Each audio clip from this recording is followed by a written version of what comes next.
Hey guys, Steven here, Fanatic Perspective. So, obviously we had a tough one today against the Colts.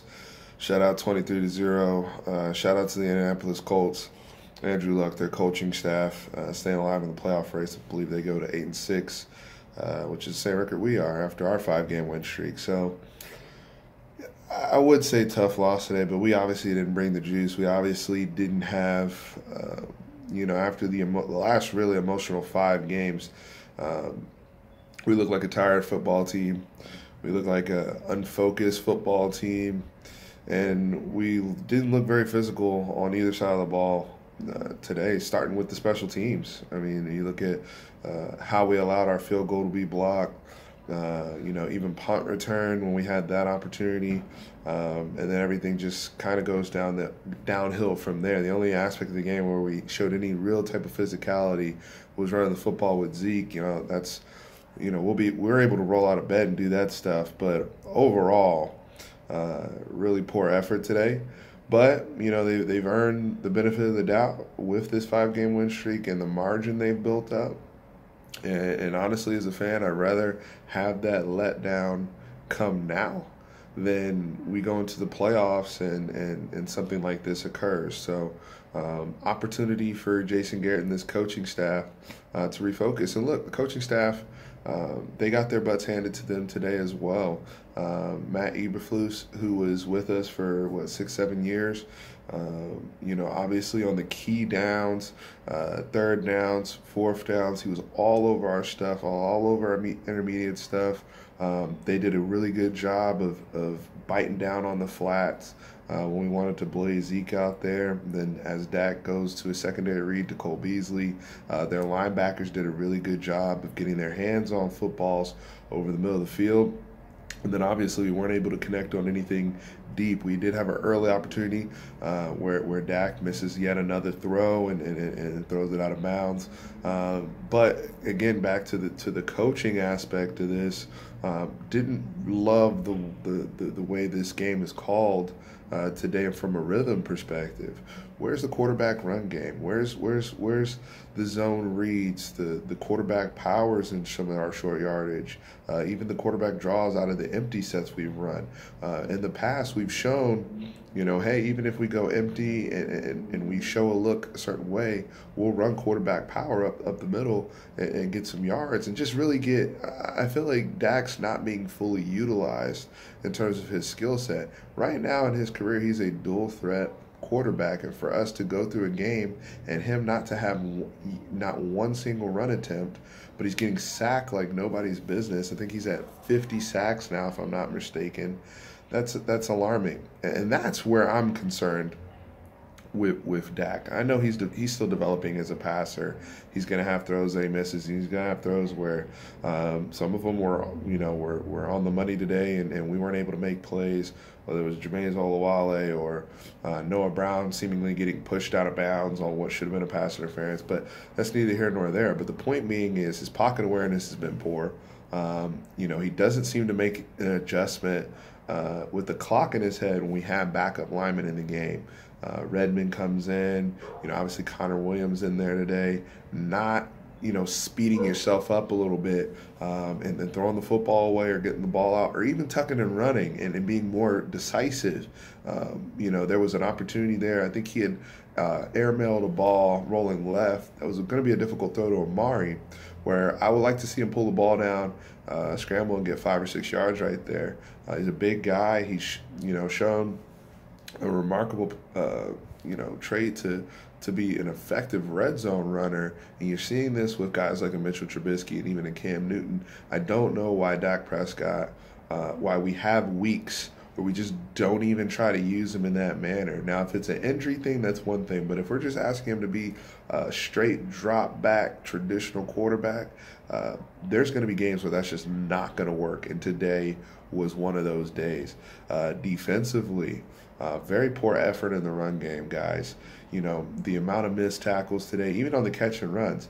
But starting with the run game, not being able to shed blocks, we knew coming into this game, the Colts, one of the biggest upgrades of any team this year has been their offensive line. They've been very good in their pass pro, but today they really made a concerted effort in their run game. They've been struggling with Marlon Mack and Nyheim Hines, and they really ran the ball down our throats today, which is very disappointing. I didn't like, personally, how we were mixing in, rotating Sean Lee with Leighton Vander Esch so early. I think that threw us off rhythm a little bit. And no disrespect to Sean Lee, it's too little too late right now. I would have actually preferred to see him play later in the game as things got away from us. But right now, I want to stick with my core guys. Even Damian Wilson is playing very, very good strong side linebacker. Like, I don't need to see us mixing in Sean Lee just because he's Sean Lee. At this point we had a good thing going, and I didn't like the rhythm that set.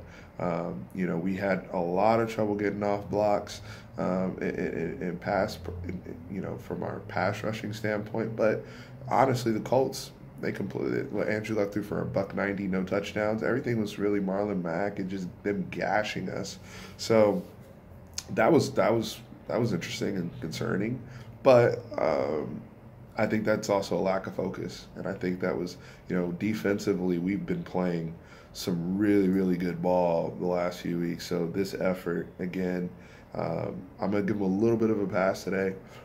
They obviously did not earn the right to clinch the division. So, the Redskins handled their business against the Jacksonville Jaguars and showed a lot of heart today and winning that game with, quarterback off the street after a lot of people have been talking about things. But look, we got to get Dobb back in. You see with the Redskins, everybody's the whole week blasting them about not going getting other quarterbacks ready and all this type of stuff. And they just got win a football game.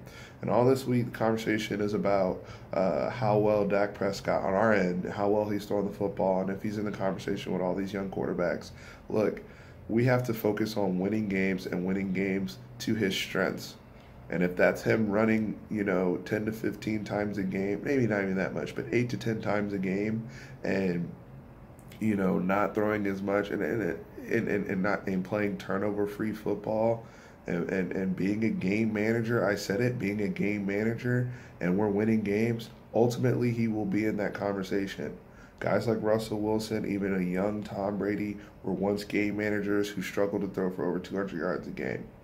But they did what they were asked, and they didn't get into this whole narrative today. And granted, social media and all that, and all the debate shows has a big part of that those guys, more so Tom Brady, didn't have to deal with, in that terms of that element. And throw in the fact that Dak Prescott is the quarterback of the Dallas Cowboys, has a lot to do with it. But this narrative of trying to critique and analyze every single throw of his career as he's being developed, it's getting tired, and it's not conducive to us winning football games, quite frankly. I'm interested in just getting the wins. And today, all levels, we touched on special teams as well. All 3 levels, 4 levels if you include the coaching staff, we got beat today. Had a bad day. I read a book when I was a little kid, Alexander's No Good, Very Bad Day. It just happens. It just happens sometimes. You go to work and for, excuse my language, it's a shit show, and that's what we saw today. So, you got to get back, regroup, and find out, learn from these mistakes. I thought Charles Davis pointed out, hey, we had a bad day, but we're learning, we're getting some stuff out of the tight ends, even though we had a drop at the end. But overall, Blake Jarwin, Schultz today, those guys fall hard in battle. Okay, let's build on some of these things. Coming up, we're playing 2 below average, possibly bad football teams to close the season before our playoff game. We've got to come out and now put together and refocus and regroup. And I do think Jason Garrett is good at that. I do think so. The X's and O's stuff, y'all know where I'm at with that. Still don't understand why we're not implementing more quarterback run, is what it is. But do I think we can refocus and come back, tackle better, catch the football better, cut down on penalties? The penalties were outrageous today again. Yes, I do think we can fix that up. So I'm not ready to panic. I know there's going to be people, because we live in a society where people are prisoners of the moment, and they're going to forget about all the good that we did in this 5 games. They're going to forget we're 8-6, and it's going to go right to Dak sucks, our team sucks, Jason Garrett needs to be fired, blah blah blah. So it's gonna happen. But this is opportunity now for the Cowboys to weather the storm. It's a learning opportunity. Hey, we had an opportunity to clinch today, and we laid an egg. So how do we respond? And this team has shown us they can respond. We saw it after the Tennessee game. They go on a 5-game run. I'm looking to see the same after Indianapolis. So, guys, let me know in the comments how you feel. I'm sorry, I'm a lot under the weather. Just trying to battle make this video, to be quite frank with you. But a lot of exciting things going on the channel. We're going to have some early signing day coverage, whether it's the day before or the day of. Try to cover both, just get my reactions and obviously John Tran as well. And then for my UT folks, we're also going to have, concluding our Georgia prep.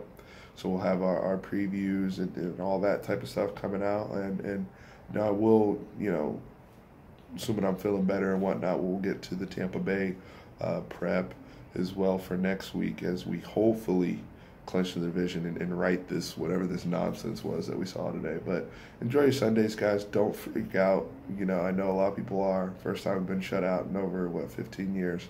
But, bad things happen, bad days happen. It's how you respond. That's how you judge character. Appreciate y'all as always. Thank you so much for the support. Let's get to over 2,500 subscribers today.